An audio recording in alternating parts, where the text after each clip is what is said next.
Dans la famille Putman, je voudrais la fille.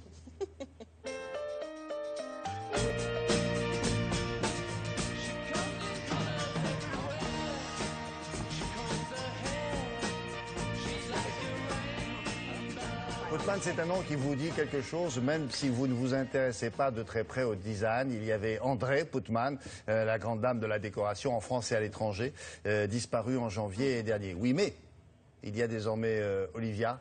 Ouais. Vous la voyez là, à côté de sa maman. Elle avait un nom. Et c'est toujours la même histoire pour se faire un prénom. C'est un peu long. Là, ça va assez vite finalement. Oui, ça va assez vite. Enfin, alors moi, je suis le travail d'Olivia depuis qu'elle a repris le studio de sa maman. C'était en 2007 quand même. Oui. Donc c'est pas tout nouveau. André est disparu là en janvier, vous le disiez. Donc c'est vrai que comment on fait perdurer un bureau de style comme ça, enfin un bureau de design, et comment on met sa patte à soi. Eh bien, en ayant du talent. Et ça veut dire que Olivia en a. Elle est à la fois nourrie de tout cet héritage, parce qu'en plus, elle avait un papa qui était dans l'art. Donc, cet héritage familial, elle l'a en elle, c'est dans l'ADN. Et à la fois, elle a un talent fou. Elle a une classe folle. Enfin, voilà, c'est quelqu'un d'attachant. Le problème, vous connaissez bien dans votre métier comme dans tous les autres. Ils vont regarder en disant, ah oui, ça ressemble à ce que faisait sa mère. Ou pas du tout, etc. Ah ben oui, on va toujours la comparer à André et sa maman. Bah, vous voyez, là, on en parle. Donc, oui. Donc, comme elle dit... Dans quelques années, ça sera estompé. Oui, ça sera estompé. Et alors là, elle vient de signer la décoration d'un hôtel en plein Paris. Bon. Et ben il y a encore des petites références André Putman, évidemment, mais elle ne peut pas faire autrement. Il faut pas le nier. Mais elle ne le nie pas. C'est sa maman. Exactement. Et sa maman avait du talent. Ouais, on regarde, vous allez comprendre tout de suite. Ouais.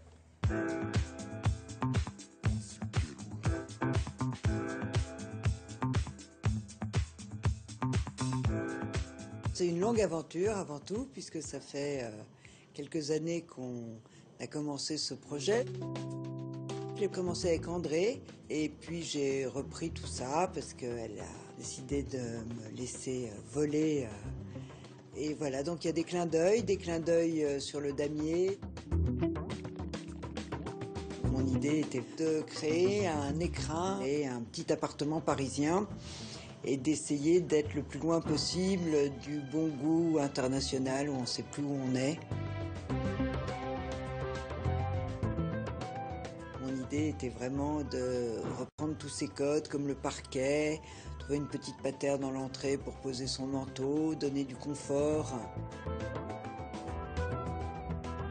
Dès l'entrée, en fait, j'ai voulu donner une vraie sensation d'espace en créant cette grande enfilade qui est un peu la colonne vertébrale en fait de l'hôtel. L'idée également, c'était d'offrir une grande modularité dans les chambres. L'autre idée était de réserver une très belle place à la salle de bain qui autorise de s'occuper de soi, de s'occuper de son esprit aussi. Les lithographies qu'on a installées ici, en fait, sont des éditions que mon père avait fait. C'était lui qui était principalement l'ami des artistes, en tout cas il était éditeur d'art. Et également toutes ces conversations que j'ai pu avoir avec André. En mûrissant, on les comprend et on les retraduit dans le dessin, dans une certaine pureté que j'ai essayé de mettre ici.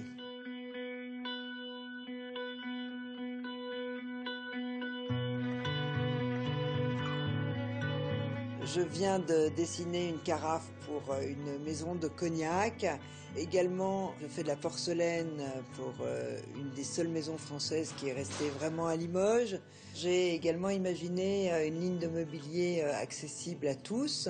J'ai la chance de pouvoir collaborer avec un éditeur très particulier qui fonctionne sur le web. Là, je renoue aussi avec des vieux rêves de la maison, de ce design accessible à tous.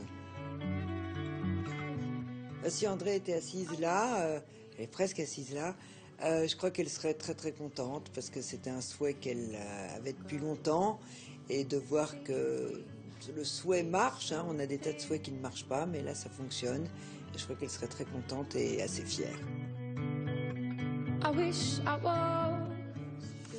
Voilà le travail d'Olivia Putman. Oui, à suivre. Merci beaucoup.